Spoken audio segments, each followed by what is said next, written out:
Hey everybody, I want to talk about one of the most famous and in some ways divisive modules of the classic era, S3 Expedition to the Barrier Peaks. Today on Greyhawk Ragnarok.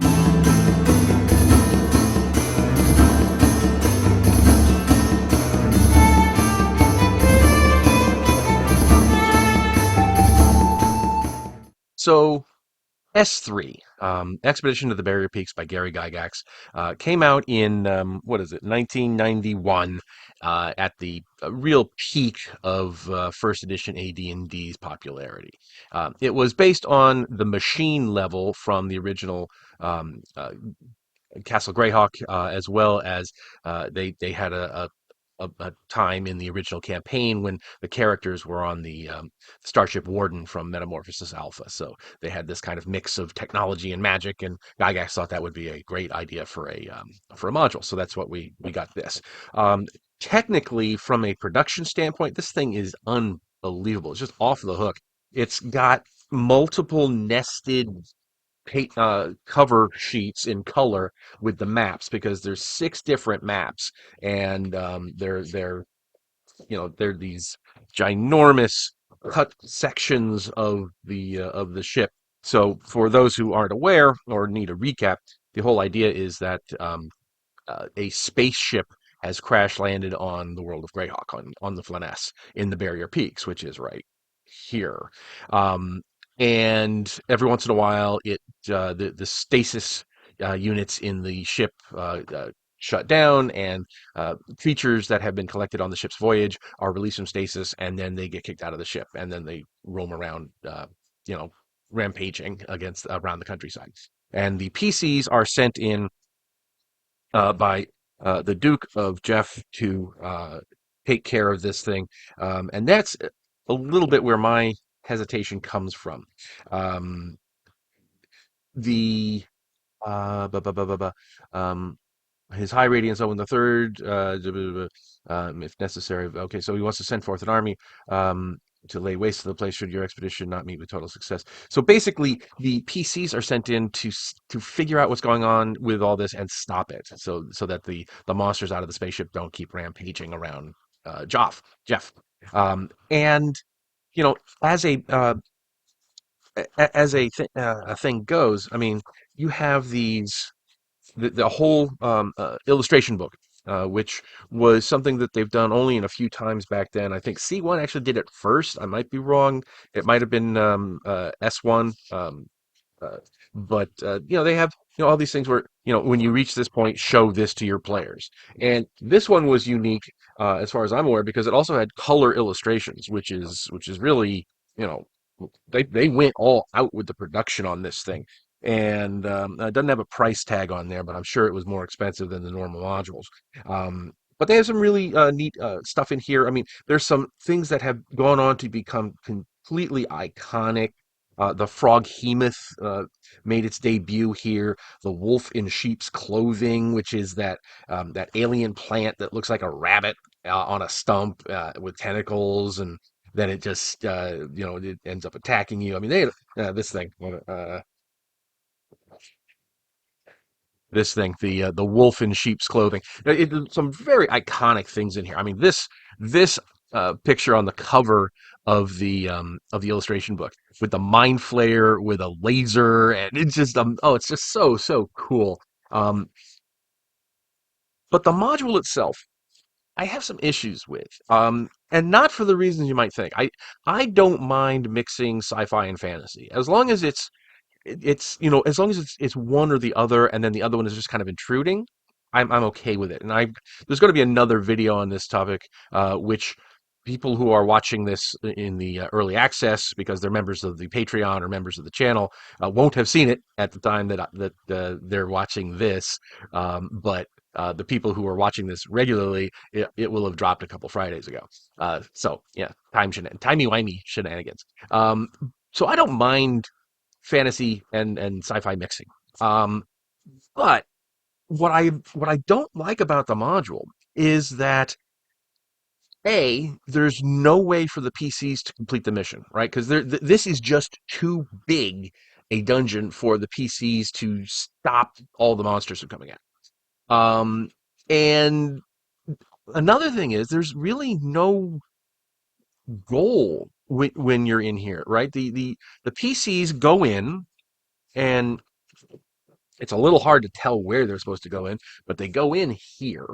Uh, this is the entrance point right here, and they go in and they just kind of wander around the ship, with all these weird features, and they have to figure out the technology. And there's actually some really cool mechanics for that. Um, and I think this is borrowed from Metamorphosis Alpha and Gamma World, is that they have these flowcharts, and depending on what you roll, you go to different things, and you can either destroy the item or figure it out, or waste a charge or whatever. So so they got some really great mechanics in here, and they've got great monsters, and things like that. Some of them don't appear outside of this, some of them do, and we're going to get to that in a second. Hi, everybody. Please help me keep Greyhawk alive by liking this video and subscribing. It really does help. You can also become a member of the channel or support me on Patreon and get early access to my videos, exclusive content, free or at-cost copies of my Greyheim Adventures modules, and more. Thanks, and now back to the show. But there's really no central way to accomplish the mission. You just kind of have to stumble around and then hope that you can figure out how often the door opens so you can get out again before the men at arms leave in 4 days. So it's kind of mushy in terms of the story that it's trying to tell. And when you have a mission like that, having an exploration dungeon is perfectly fine. I love it's a gilded hole. You go in, you explore around, you gather treasure, and you leave.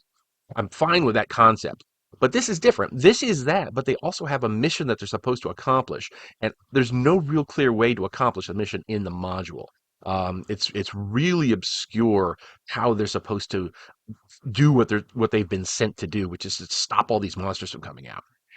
So in that respect, I don't like the module that way, but I think it's got enormous potential. If you could figure out a way to more clearly make it, give a goal for the PCs when they're in the thing, some way that they could figure out, okay, this is how we stop it from happening, this is how we seal the door, this is something like that. This, but make it clear, right? Give them an actual path to follow rather than just fooling around. Or alternatively, turn it into just, hey, you notice this big weird metal door in a thing. Don't give them a mission.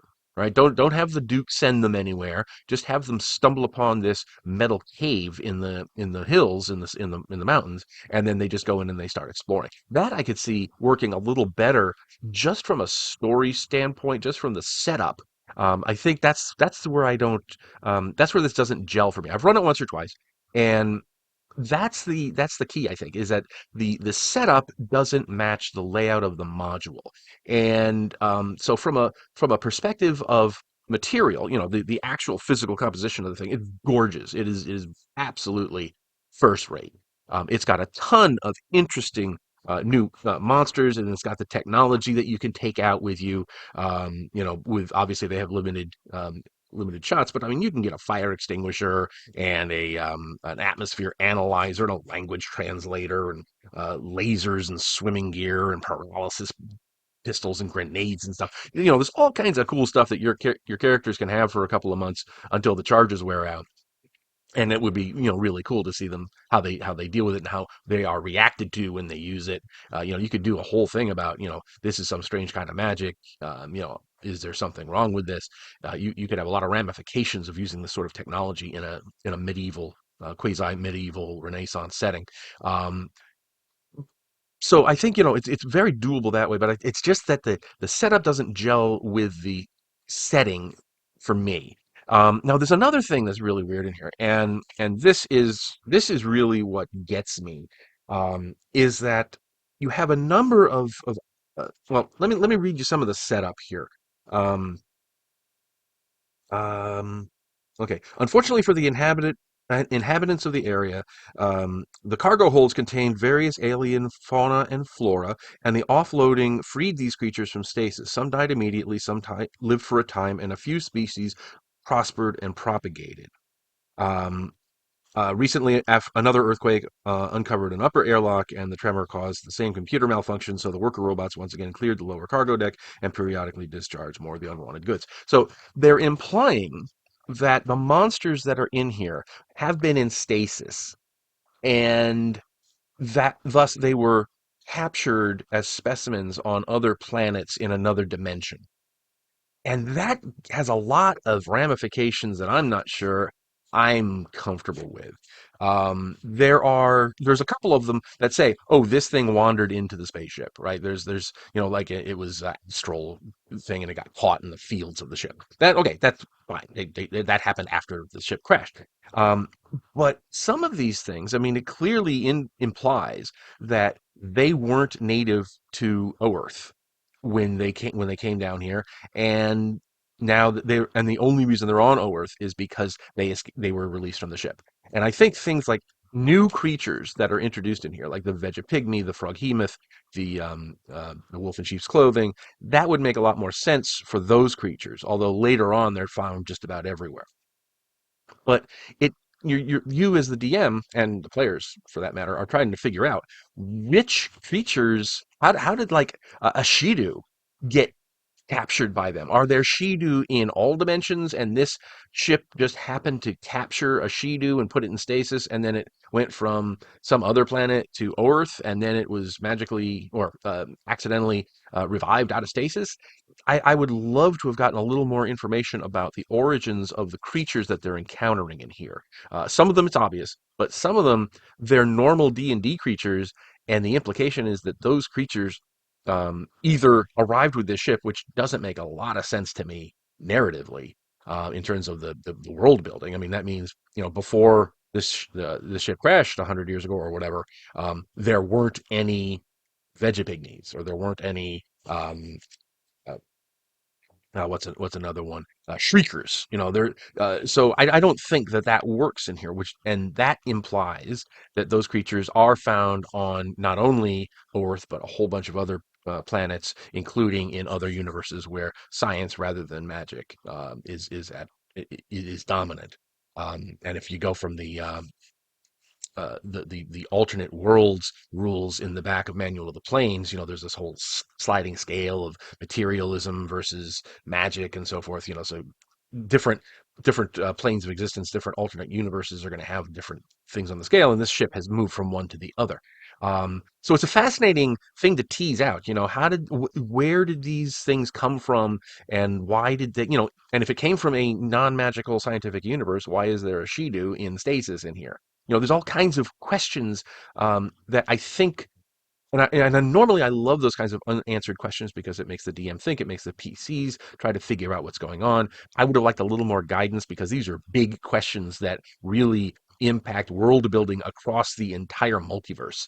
And I would have liked a little more background on some of these creatures, like the Mind Flayer. It says it came in, it like was traveling ethereally or whatever, and it comes in and gets trapped. Okay, fine, that makes sense. But some of them I wanted a little more background. But on the whole, I mean, I think it's a great module to be used as parts. I would change the setup, or I would take bits and pieces of it and move them into other dungeons or whatever. If you wanted to sprinkle in some technology, but as completely written with the setup and everything, it's a little, does it's a little clunky for me in terms of the story, but it's got tons of potential, tons of wonderful items and creatures. Obviously, there's another thing that this module did to the world of Greyhawk, which I'm not a fan of, and that is that the barrier peaks turned into, because this is located in the barrier peaks, which is here. That because this sci-fi module was in there, that became the home for all kinds of weird science stuff, right? So rather than having it confined to this one little piece of a spaceship that's buried under a mountain, all of a sudden the entire mountain range is riddled with magic, with magical technological stuff mixed together. So like the laboratory of Qualish is supposed to be in there because hey, it's got sciencey things. So in that respect, I don't like that DMs then took this as, okay, the barrier peaks are kind of a sci-fi part of the setting. That's not the case. That was not the original intent of this module. This module was a self-contained part of a spaceship under a mountain. It didn't mean to imply, in my opinion, that the entire barrier peaks was then filled with technology. But that seems to be where people go with it. Um, and I'm not really sure I like that kind of retrofitting of the barrier peaks. I think the changing of the nature of the mountain range because of the location of this one dungeon isn't really justified, but that's kind of taken over in the fan consciousness. So what are you going to do? Now, a few years ago, Goodman Games, as part of their the fifth edition conversion series, came out with a massive tome that goes to Expedition of the Barrier Peaks. It includes both versions of the original, the 1980 and 1981. I'm not really sure what the differences are between the two, but there are a few minor ones, I'm sure. This includes both of them, includes some interviews with people at the very beginning, including Earl Otis, who did a lot of cool illustrations. It gives a redo in fifth edition format for the original module. It gives the crash site environs, which is basically a wilderness adventure. It has expanded encounters for the spaceship. It's basically got a lot of cool stuff in here. That you could, if you were looking to backfill it into first edition, you could probably do that. This is out of print, however, you can still find it around at Klans and other places. But if you can, if you're a fan of these old modules, these are really good to have. What are you going to do at this point? So anyway, those are my thoughts on it. I would love to hear what you all think about it in the comments. I know a lot of people love this module. I know a lot of people don't like it specifically because of the sci-fi elements. Where do you stand on that? Please do chime in. I would love to hear your experiences if you've run it. Let's hear how your party handled things, and hope you're all doing great and have a wonderful day. And I'll talk to you all later. Thanks for watching today's video. Please remember to hit the like button and subscribe to the channel. Below you'll find links to my Patreon, which helps make these videos possible. You'll also find the web store where you can buy my books, and my blog where you'll find all sorts of free downloads and other articles. Thanks, and have a great day.